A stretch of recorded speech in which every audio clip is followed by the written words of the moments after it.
नमस्कार दोस्तों, आज की कहानी का नाम रहेगा देहाती। माँ, तुमने कैसी देहाती लड़की से मेरी शादी कर दी? कहीं भी ले जाने लायक नहीं है। गुस्से में विकास अपनी पत्नी दीपा के साथ कहीं बाहर से आते हुए बोला। क्या हुआ बेटा, तुम गुस्से में क्यों हो? पूछिए अपनी बहू से। ऑफिस की पार्टी में सब मेरा मजाक बना रहे थे। मेकअप से चेहरा तो कुछ देर के लिए सुधर सकता है, पर बोली और बोलने का लहजा वो तो नहीं बदल सकता ना। तू साफ साफ क्यों नहीं बताता, हुआ क्या है? दीपा उधर चुपचाप खड़ी थी। होना क्या है माँ, मेरे ऑफिस की पार्टी में जहाँ सब हाय हेलो कर रहे थे, वहां ये सबको नमस्ते और प्रणाम कर रही थी। अच्छा लगता है क्या? और बोलने का ढंग भी गांव जैसा।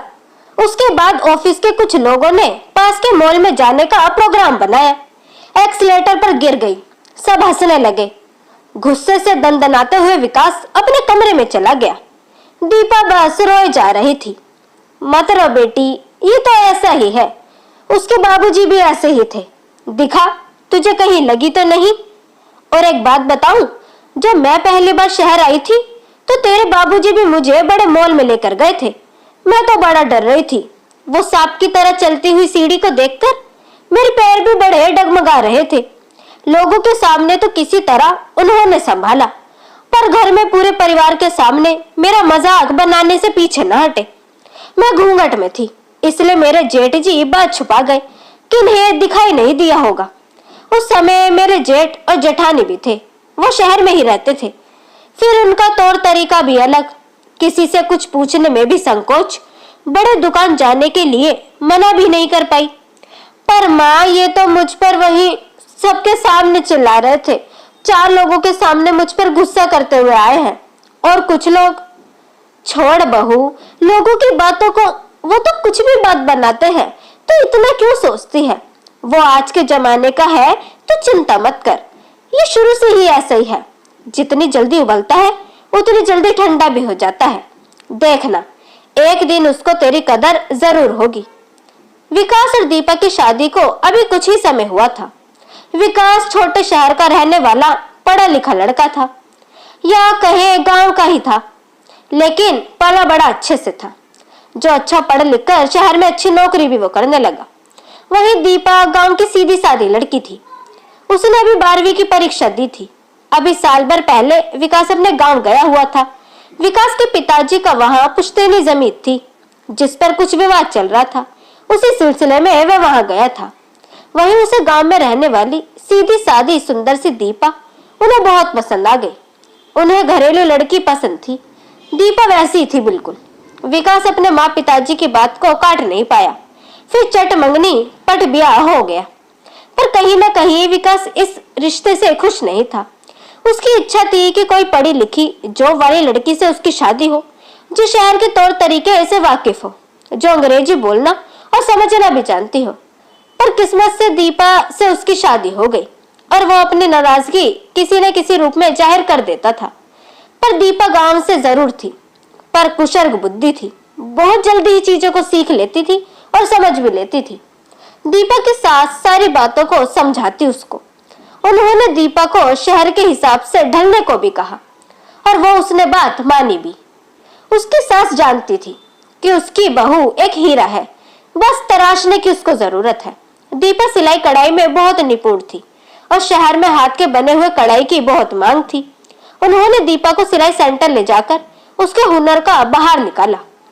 दीप की झलक धीरे धीरे जाती रही। अब वो फोन के जरिए अपने पति से छुपकर अंग्रेजी भी धीरे धीरे सीखने लगी। वही विकास अपने दुनिया में मस्त रहता। उसे अपनी बीवी से कोई लेना देना ही ना था।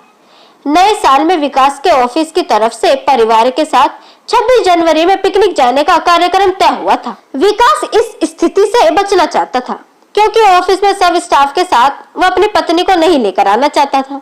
लेकिन ऑफिस के दोस्तों ने किसी तरह राजी कर ही लिया और उधर दीपा भी पूरी तैयारी में थी।